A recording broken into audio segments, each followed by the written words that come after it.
All right, so Sunday afternoon now. Y'all seen Sunday morning in the last video, the startup.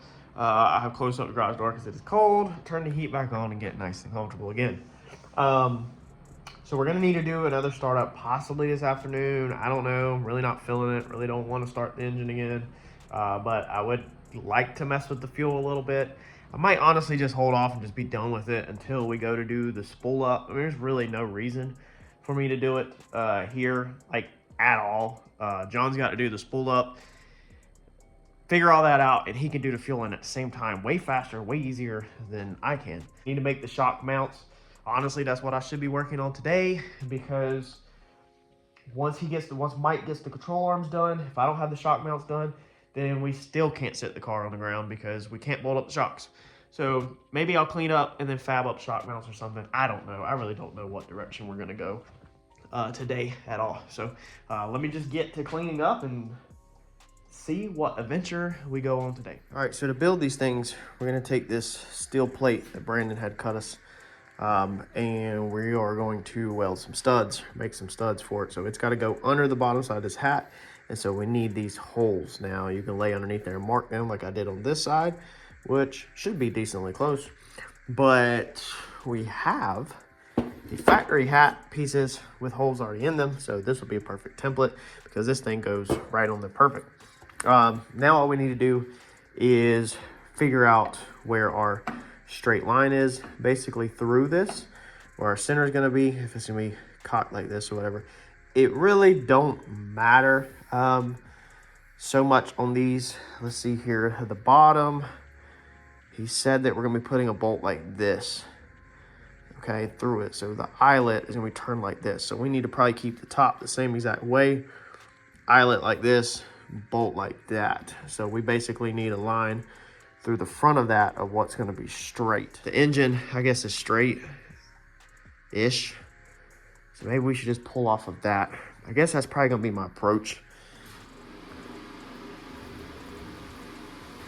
We're going to still rock and roll on some MIG welding because I don't have time to be trying to learn how to TIG, but this would be perfect for like TIGging, kind of, if I had cleaned up the metal, but I didn't clean up the metal.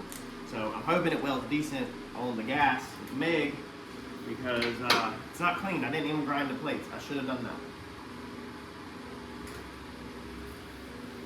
but I didn't, and we're not going to do it now.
Come in here, we're going to cut these bolts off, grind them down, and then probably weld the tops again. For our last pass thing. Alright, so got that welded up. Basically what I did is welded the stud side and then cut it off. So I wanted the close to the same height, so I basically hit 1 inch, half of that plate basically, from here up. And then you seen I welded it, and I put it up there in the vise and cut it off with the cutoff wheel, cut the bolts off. That pretty much cut it down close, but then I took the grinder and grinded it flat down. I grinded it so close to flat that actually one stud fell out. But what that did was that went ahead and basically my studs were held into place where they needed to be. And then it allowed me to do kind of more of a spot weld, a big, fat, hot spot weld across the top of the stud. I guess you could just went ahead and cut your studs to length right out the gate. It would have been kind of hard for me to get precise to that, and it doesn't really matter the length, more or less just how I wanted to do it. Really probably don't make sense. It's probably a waste of time, but that's just how I did it. I know that they're all where I want them to be at. Now they're piping hot, so they got to cool down, but you kind of see what we got. So we made them so that they can basically, or that's designed so they can flip flop. So that will also give us a little bit of adjustment if we need to get the car down another inch or up another inch, vice versa. And then these pieces can also be unbolted and remade if we need different, you know, shock mount locations. So I like to keep all this stuff kind of bolt on, but you'll see here in a minute when we get them on the car and we finish this project up. Next step for this magic trick is we're going to take these big fat daddy sleeves and cut them down. Now again, in the future when I learn how to TIG, I'd love to remake all this out of aluminum somehow, or chromoly possibly, because this stuff is real heavy mild steel, but at least this gets the car together and see you know, if it works. So we're going to take the sleeve, cut it in half,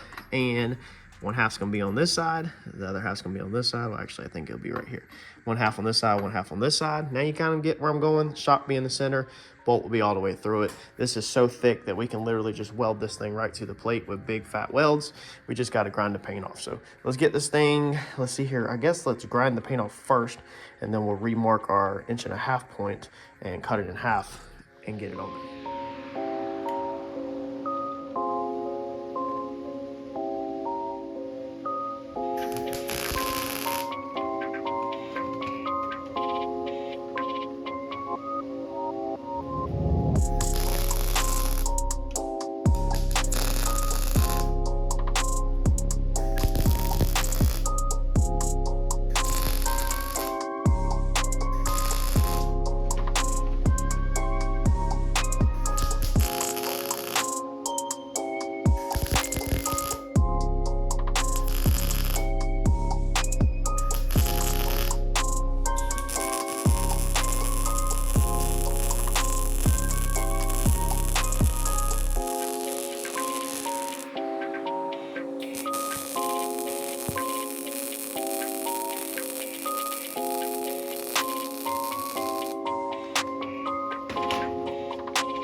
Of course, these things have to cool down, but I hope you now get the drift of what we're doing. So I can't touch them. They are freaking piping hot. Look at the colors I put in them things. But yeah, so now you see they can basically bolt on top of the hat, which is I think how we're doing it first. I think that's our first setup, is on top of the hat with a bolt through it.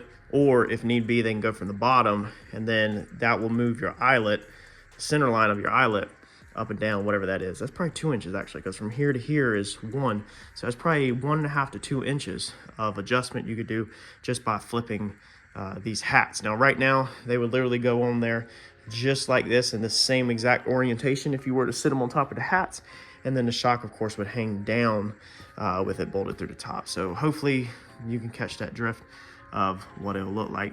We need to get these things painted up and wire wheel the little BBs off, and then we can get them mounted on the car.